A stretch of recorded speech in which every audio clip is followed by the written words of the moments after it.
बहुत बहुत स्वागत है दोस्तों आप सभी का। आज की इस वीडियो में हम देखने वाले हैं class 11th political science subject की सेकंड बुक का चैप्टर नंबर 4 जिसका नाम है सामाजिक न्याय। इस चैप्टर से संबंधित जो टॉप 10 क्वेश्चन आंसर हैं वो सभी के सभी हम देखने वाले हैं आज की इस वीडियो में, और ये आपके एग्जाम के पॉइंट ऑफ व्यू से काफी इंपॉर्टेंट क्वेश्चन है। तो वीडियो को एंड तक ध्यान से देखिएगा। एंड देखने के बाद आपको वीडियो अच्छी लगे तो अपने दोस्तों के साथ भी ज्यादा से ज्यादा जरूर शेयर कीजिएगा। जैसा कि बच्चों चैप्टर का नाम है सामाजिक न्याय, तो सबसे पहले तो हम सामाजिक न्याय को समझेंगे क्या है। तो सबसे पहला क्वेश्चन है हमारा 2 मार्क्स का है कि न्याय का अर्थ क्या है। ठीक है, तो देखिए इसका उत्तर इस तरह से देखेंगे कि प्राचीन भारतीय समाज में जो न्याय था वो किससे जुड़ा हुआ था? धर्म से जुड़ा था, एवं न्यायोचित व्यवस्था कायम करना राजा का प्राथमिक कर्तव्य था। अर्थात प्राचीन भारतीय समाज में न्याय धर्म से जुड़ा था और राजा का प्राथमिक कर्तव्य होता था एक न्यायिक समाज को स्थापित करना।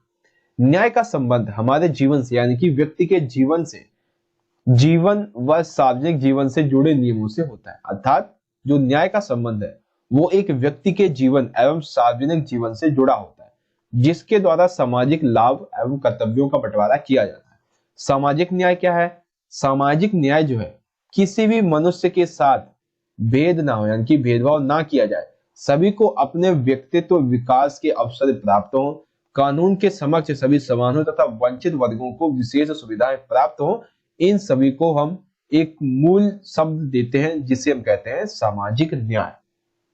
ठीक है बच्चों, तो न्याय का अर्थ क्या है एवं सामाजिक न्याय क्या है? आई होप आपको ये क्वेश्चन कंप्लीट हो गया होगा। अगला क्वेश्चन देखते हैं, क्वेश्चन नंबर 2।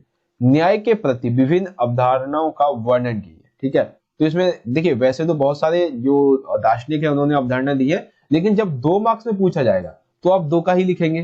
ठीक है, तो देखिए जैसे स्वतंत्रता है, समानता है, न्याय है, ये ऐसे विषय हैं जिनकी अलग अलग परिस्थितियों में अलग अलग विचारकों ने अलग अलग परिभाषाएं दी है।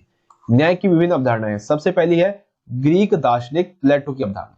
इन्होंने अपनी पुस्तक द रिपब्लिक इसमें लिखा है कि न्याय की व्याख्या करते हुए कहते हैं कि लोगों को जीवन कार्यात्मक विशेषज्ञता के नियमों के अनुरूप है। अर्थात जो व्यक्ति हैं उनका जीवन कार्यात्मक विशेषज्ञता के नियमों के अनुरूप है, अर्थात वो जो करते हैं वो जिसमें विशेषज्ञ है उसके अनुसार है। ठीक है, जैसे कोई व्यक्ति अध्यापक है, कोई क्रिकेटर है, कोई वकील है, तो उसका जो जीवन है वो उसके अनुरूप है। और कोई व्यक्ति मान लीजिए हेल्पर है, दिहाड़ी पे काम करता है, तो उसका जीवन उसके अनुसार है। उसके बाद है चीनी दार्शनिक कन्फ्यूशियस। ये कहते हैं कि गलत करने वालों को दंडित व भले लोगों को पुरस्कृत किए जाना ही न्याय की स्थापना है। अर्थात चीनी दार्शनिक कन्फ्यूशियस कहते हैं कि जो गलत करता है उसको दंडित करो और जो भले लोग हैं उन्हें पुरस्कार दिया जाए। इस तरह से आप न्याय को स्थापित कर सकते हैं। ठीक है, तो न्याय के प्रति ये 2 अवधारणाएं आपको समझ में आई, 2 मार्क्स में पूछा जाएगा तब।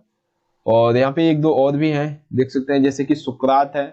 सुकरात कहते हैं कि यदि सभी अन्यायी हो जाएंगे तो कोई भी सुरक्षित नहीं रहेगा। अब ये 4 मार्क्स में प्रश्न बनेगा तो आप ये 2 और लिख देंगे। ठीक है, सुकरात की हम बात कर रहे हैं, तो सुकरात कहते हैं कि यदि सभी व्यक्ति जो है वो अन्यायी हो जाएंगे तो कोई भी सुरक्षित नहीं रहेगा। जनता की भलाई सुनिश्चित करने के लिए हर व्यक्ति को उसका वाजिब हिस्सा देना न्याय है। अर्थात ये कहते हैं कि भाई अगर सभी अन्याय करने लगेंगे तो समाज सुरक्षित नहीं रहेगा, एवं यदि हमें जनता की भलाई को सुनिश्चित करना है तो व्यक्ति को जो मिलना चाहिए वो हमें दे देना चाहिए, यही न्याय है। फिर है जर्मनी दार्शनिक इमैनुअल कांट। ये कहते हैं कि हर व्यक्ति की एक गरिमा होती है, यानी कि हर व्यक्ति गरिमा है, वो अपना सम्मानपूर्वक जीवन जी सकता है। इसलिए हर व्यक्ति का प्राप्य यह होगा कि उन्हें अपनी प्रतिभा के विकास और लक्ष्य की पूर्ति के लिए समान अवसर मिले। अर्थात जर्मनी दार्शनिक इमैनुअल कांट ये कहते हैं कि हर एक व्यक्ति मनुष्य होने के नाते उसकी एक गरिमा है, एवं उस गरिमा का जो प्राप्य है यानी कि वो जो मनुष्य है उसको जो मिलना चाहिए, उसका जिसका वो हकदार है, उसके लिए अपनी प्रतिभा के विकास के लिए, अपने लक्ष्य की पूर्ति के लिए सभी को समान अवसर मिलने चाहिए। ठीक है, तो ये चीज आपको समझ में आ गई। ग्रीक दार्शनिक प्लेटो, चीनी दार्शनिक कन्फ्यूशियस, सुकरात एवं जर्मनी दार्शनिक इमैनुअल कांट, ये है न्याय के प्रति विभिन्न अवधारणाएं। अगला क्वेश्चन है न्यायपूर्ण बंटवारा से आप क्या समझते हैं? बहुत ही अच्छा प्रश्न है, 4 मार्क्स में ये पूछा जाएगा कि न्यायपूर्ण जो बंटवारा है, ठीक है, इससे आप क्या समझते हैं? तो देखिए सबसे पहला पॉइंट, सरकार को यह देखना चाहिए कि न्याय पाने के लिए कानून तथा नीतियां सभी लोगों में समान रूप से लागू हो। अर्थात न्यायपूर्ण बंटवारा तभी किया जा सकता है जब सरकार यह सुनिश्चित करे कि न्याय पाने के लिए जो कानून बनाए गए हैं, जो नीतियां बनाई गई हैं, वो सभी लोगों पर समान रूप से लागू हो रही है या नहीं हो रही, या फिर कोई एक ही समूह जो है लोगों का शोषण किए जा रहा है, तो ऐसे तो न्यायपूर्ण बंटवारा होगा नहीं। इसीलिए सभी लोगों पर समान रूप से सभी नीतियां लागू हो, ये देखना जरूरी है। दूसरा पॉइंट, सामाजिक न्याय का अर्थ वस्तुओं और सेवाओं के न्यायपूर्ण वितरण से भी है। अर्थात यदि सामाजिक न्याय को स्थापित करना है तो इसका एक अहम पहलू ये भी है कि जो वस्तुएं हैं, जो सेवाएं हैं, उसको सभी व्यक्तियों में समान रूप से वितरण किया जाए। और यह जो वितरण है वो समाज के विभिन्न समूहों और व्यक्तियों के बीच होता है ताकि नागरिकों को जीवन जीने का एक धरातल मिल सके। अर्थात सामाजिक न्याय का अर्थ वस्तुओं और सेवाओं का न्यायपूर्ण वितरण है, जो कि विभिन्न समूहों के बीच, विभिन्न व्यक्तियों के बीच होता है ताकि जो नागरिक है वो अपने जीवन को अच्छी तरह से जी सके। जैसे भारत में समानता को बढ़ावा देने के लिए छुआछूत प्रथा का उन्मूलन किया गया एवं यह सुनिश्चित किया गया कि निचली जातियों के जो लोग हैं, ठीक है, निचली जातियों के जो लोग हैं उन्हें मंदिर में प्रवेश दिया जाए, नौकरी और पानी जैसी जो बुनियादी जरूरतें हैं उससे इन्हें रोका ना जाए। आरक्षण की लोगों के लिए व्यवस्था की गई ताकि ये अपना विकास कर सके। कुछ राज्य सरकारों के द्वारा उठाए गए भूमि सुधार आदि कदम है जो कि न्यायपूर्ण बंटवारा को स्थापित करने के लिए उठाए गए हैं। तो न्यायपूर्ण बंटवारा क्या है, कौन कौन से कदम उठाए गए हैं, आई होप ये चीज आपको क्लियर हो गई होगी। चलिए अगला क्वेश्चन देखते हैं। क्वेश्चन नंबर है 4, रॉल्स के अज्ञानता के आवरण से आप क्या समझते हैं। देखिए यहाँ पे 2 मार्क्स में आपको बताऊंगा, इसका एक अलग से 6 मार्क्स का क्वेश्चन बनेगा। उसके लिए आपकी एक 30 मिनट की एक वीडियो जिसमें मैं आपको टॉप 5 जो क्वेश्चन आंसर है वो आपको बताऊंगा, तो वो वीडियो मिस मत कीजिएगा। आने वाली जो वीडियोस है इसके बाद आपकी 6 मार्क्स की जो क्वेश्चन आंसर है उसकी वीडियोस आएगी। तो इसमें आप सिर्फ इतना समझेंगे कि ये होता क्या है, इसके बारे में हम डिटेल नहीं देखेंगे क्योंकि ये 2 मार्क्स में अगर पूछा जाएगा तो रॉल्स के अज्ञानता के आवरण से हमारा तात्पर्य यह है, तो रॉल्स जो है वो ये कहते हैं कि यदि हमें न्याय को स्थापित करना है तो हमें खुद को एक ऐसी स्थिति में कल्पना करनी होगी जहां हमें यह फैसला लेना है कि समाज को कैसे संगठित किया जाए, और साथ ही हमें यह फैसला तब लेना हो जब हमें यह पता भी ना हो कि हमारे समाज में क्या जगह होगी, तब हम ऐसा निर्णय ले सकेंगे जो सभी के लिए हितकर होगा। अर्थात यदि सामाजिक न्याय को स्थापित करना है तो न्याय करने वाले लोगों को खुद को एक ऐसी परिस्थिति में कल्पना करनी होगी जहां पर उन्हें यह फैसला लेना है कि भाई समाज को कैसे संगठित किया जाएगा, जबकि उन्हें यह भी ना पता हो इस समाज में उनकी जगह क्या होने वाली है। तभी जो न्याय होगा, जो निर्णय होगा वो सही ले पाएंगे। ठीक है, तो यह है रॉल्स का अज्ञानता के आवरण का सिद्धांत, यानी कि अज्ञान होकर निर्णय लेना। ठीक है, खुद को भूल जाओ कि ये जो निर्णय हम ले रहे हैं वो हमारे लिए है, समाज के लिए। ठीक है बच्चों, तो क्वेश्चन नंबर 4 कंप्लीट हो गया, 2 मार्क्स में पूछा जाएगा, इस तरह से लिखेंगे। क्वेश्चन नंबर 5 है, ये थोड़ा ट्रिकी क्वेश्चन है। ट्रिकी क्वेश्चन है कि न्याय में देरी होना अंधेर होने जैसा है, कथन का अर्थ समझाइए। अर्थात यदि न्याय में देरी होती है तो ये अंधेर होता है, इसका मतलब क्या है, तो इसको आप लिखेंगे कि हाँ, न्याय में देरी होना ही अंधेर होने जैसा है। क्यों? क्योंकि यदि पीड़ित व्यक्ति न्याय के लिए लंबे समय तक दर दर भटकता रहे तो उसका न्याय से विश्वास उठ जाता है। हमें पता है कि यदि आपको न्याय नहीं मिलता है एक पर्टिकुलर टाइम तक तो आपके लिए वो न्याय पाना एक अलग तरीके की सजा बन जाती है, क्योंकि उस न्याय का कोई मतलब नहीं बनता है एवं न्याय से आपका विश्वास भी उठने लगता है। कई बार तो क्या होता है कि जो पीड़ित होता है वो इंसाफ की उम्मीद लिए हुए ही अपनी जिंदगी का अंत कर देता है, कभी भी खुदकुशी भी कर लेता है, कभी कभी वो बूढ़ा होकर मर भी जाता है और उसे न्याय भी नहीं मिलता है। तो इसीलिए कहा गया है भैया कि न्याय में देरी होना अंधेर होने जैसा ही माना जाता है। ठीक है बच्चों, क्वेश्चन नंबर 5 आपको समझ में आ गया। अगला क्वेश्चन नंबर 6, समानुपातिक न्याय से आप क्या समझते हैं। क्वेश्चन नंबर 6 है, समानुपातिक न्याय से आप क्या समझते हैं। तो समाज में न्याय को स्थापित करने का एक अहम पहलू है समानुपातिक न्याय। इसका अर्थ क्या है? पहला पॉइंट, किसी विशेष स्थिति में हर व्यक्ति के साथ समान बर्ताव अन्याय होगा। अर्थात किसी एक विशेष परिस्थिति में यदि आप सभी व्यक्तियों के साथ समान बर्ताव करते हैं तो ये अन्याय होगा। कैसे अन्याय होगा? उदाहरण के तौर पे देखिए, मान लीजिए आप एग्जाम देते हैं तो परीक्षा में शामिल होने वाले सभी विद्यार्थियों को बराबर अंक दे देना, ये गलत होगा। क्यों गलत होगा? क्योंकि प्रत्येक विद्यार्थी को उसकी मेहनत, उसके कार्य कौशल, इसके आधार पर अंक मिलने चाहिए। क्यों? क्योंकि मान लीजिए 50 नंबर का प्रश्न है, एक बच्चे ने 30 नंबर का प्रश्न किया, उसे पता है कि 30 आ जाएंगे उसके और आने भी चाहिए। एक बंदा है जिसने 50 में से 10 मार्क्स का किया और उसे पता है कि मेरा 5 मार्क्स का सही है। तो अगर आप इन दोनों ही बच्चों को 30 मार्क्स दे देते हैं तो सिंपल सी बात है भाई, यहाँ पे एक जो ये सिद्धांत है समान बर्ताव का सिद्धांत, ये क्या हो जाएगा, गलत हो जाएगा। क्यों? क्योंकि हमें इन विद्यार्थियों के कौशल के आधार पर उन्हें नंबर देने हैं। इसीलिए समाज में न्याय के लिए समान बर्ताव के सिद्धांत का समानुपातिकता के सिद्धांत के साथ में संतुलन बैठाना जरूरी है। जैसे किसी काम के लिए वांछित मेहनत, अर्थात कोई व्यक्ति काम करता है, जैसे स्त्री और पुरुष दोनों काम कर रहे हैं, तो दोनों के लिए एक समान, जैसे अगर मेहनत है तो एक समान पैसा भी उन्हें मिलना चाहिए। कौशल, संभावित खतरे आदि कारकों को ध्यान में रखते हुए अलग अलग काम के लिए अलग अलग पारिश्रमिक का निर्धारण उचित व न्याय संगत होगा। अर्थात मान लीजिए कि कोई फैक्ट्री है चूड़ी बनाने की, ठीक है। इस चूड़ी बनाने की फैक्ट्री में एक तो क्या होगा कि जहाँ पे कांच गलेगा, ठीक है, एक होगा जहाँ पे इसको ठंडा किया जाएगा, एक होगा जहाँ पे इसको रोल में बनाया जाएगा, एक होगा जहाँ पे महिलाएं जो है वो क्या करेंगी, इसको चूड़ी का आकार देंगे।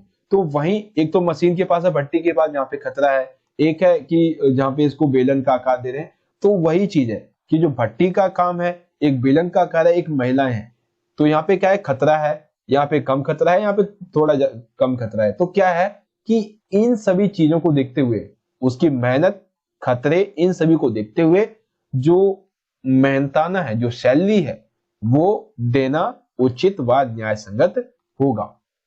तो आपको समझ में आ गया समानुपातिक न्याय क्या होता है। चलिए अगला क्वेश्चन देखते हैं। क्वेश्चन नंबर है 7। क्या विशेष जरूरतों का सिद्धांत सभी के साथ समान बर्ताव के सिद्धांत के विरुद्ध है? अर्थात यहां पे पूछा गया है कि जो विशेष जरूरतों का सिद्धांत होता है, क्या यह सभी के साथ समान बर्ताव के सिद्धांत के विरुद्ध है? अर्थात इसको समझिए, देखिए, सामाजिक न्याय को स्थापित करने के तरीके एक दूसरे से जुड़े हुए हैं, इसलिए यह कहना गलत होगा कि विशेष जरूरतों का सिद्धांत सभी के समान बर्ताव के सिद्धांत के विरुद्ध है।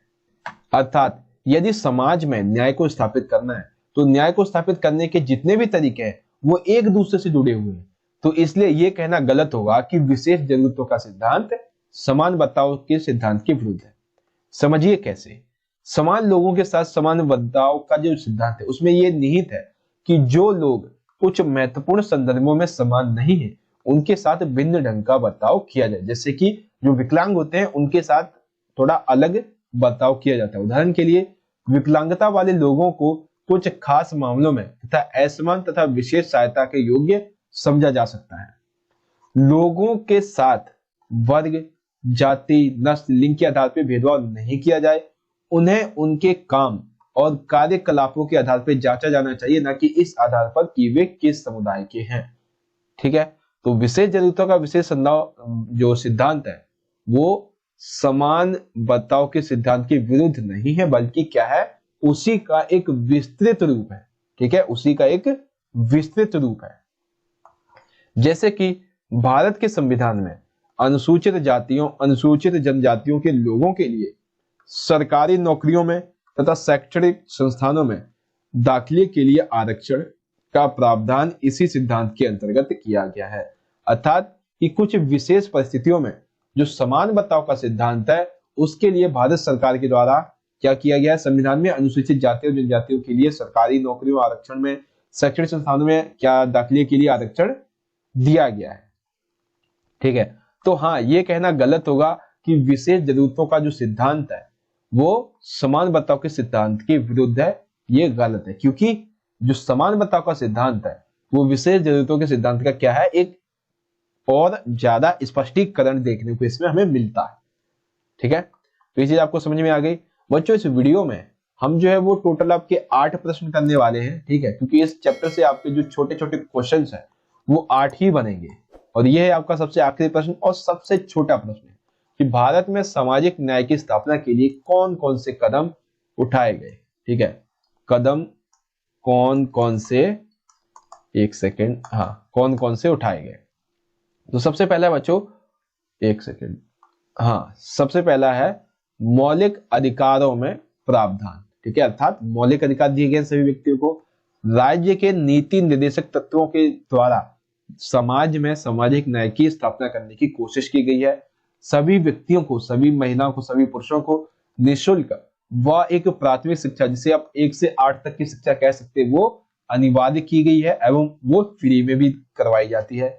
वंचित वर्गों और आर्थिक सामाजिक सुरक्षा, अर्थात जो वंचित वर्ग है उनको आरक्षण दिया गया है, ठीक है, एवं उन्हें आर्थिक सामाजिक सुरक्षा भी दी गई है। इसके साथ ही साथ जो पंचवर्षीय योजनाएं हैं, इसके तहत देश के विकास के लिए काफी योजनाएं बनाई गई हैं, जो कि देश के विकास के लिए काफी जरूरी साबित हुई है। तो भारत में सामाजिक न्याय की स्थापना के लिए कौन कौन से कदम उठाए गए हैं? मौलिक अधिकारों में प्रावधान, राज्य के नीति निर्देशक तत्वों में प्रयास, निःशुल्क व अनिवार्य प्राथमिक शिक्षा देना अनिवार्य हो गया है, वंचित वर्गों को आर्थिक सामाजिक सुरक्षा तथा आरक्षण दिया गया है, पंचवर्षीय योजनाओं के तहत देश का विकास किया गया है। ठीक है, तो एक बार हम फिर से देख लेते हैं कि आज की इस वीडियो में हमने कौन कौन से क्वेश्चन किए हैं। सबसे पहला क्वेश्चन देखा हमने, न्याय का अर्थ क्या है, सामाजिक न्याय क्या होता है। दूसरा प्रश्न था न्याय के प्रति विभिन्न अवधारणाएं, जिसमें ग्रीक दार्शनिक प्लेटो, चीनी दार्शनिक कन्फ्यूशियस, सुकरात और जर्मनी दार्शनिक इमैनुअल कांट। न्यायपूर्ण बंटवारा क्या होता है ये हमने जाना, और रॉल्स के अज्ञानता के आवरण के सिद्धांत से आप क्या समझते हैं ये जाना। न्याय में देरी होना अंधेर होने जैसा ही है, इसका अर्थ क्या है। समानुपातिक न्याय से आप क्या समझते हैं, ये क्या होता है, इसके बारे में हमने देखा। क्या विशेष जरूरतों का सिद्धांत सभी के साथ समान बर्ताव के सिद्धांत के विरुद्ध है, बिल्कुल गलत है, ये उसका क्या है, थोड़ा सा एक्सप्लेनेशन ज्यादा है इसमें। और फिर है क्वेश्चन नंबर 8, भारत में सामाजिक न्याय की स्थापना के लिए उठाए गए कदम कौन कौन से हैं। तो इस तरह से बच्चों आज की हमारी जो वीडियो है वो यहाँ पे खत्म होती है। वीडियो आपको अच्छी लगी हो तो लाइक जरूर कीजिएगा, अपने दोस्तों के साथ भी ज्यादा से ज्यादा जरूर शेयर कीजिएगा, और वीडियो देखने के बाद आपको अगर चैप्टर समझ में आया हो तो कमेंट करके बताइएगा कि आपको वीडियो कैसी लगी। और अगर आप हमारे चैनल पे पहली बार विजिट कर रहे हैं तो चैनल को सब्सक्राइब कर लीजिएगा। सब्सक्राइब करने के बाद ऑल बेल पे सेट कर दीजिएगा ताकि आने वाले सभी वीडियोस के नोटिफिकेशन आप तक पहुंच सके।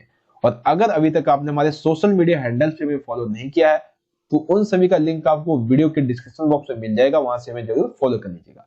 तो चलिए सब मिलेंगे नेक्स्ट वीडियो में, तब तक के लिए आप पढ़ते रहिए, खुश रखिए, सभी को खुश रहिए। धन्यवाद। जय हिंद, वंदे मातरम।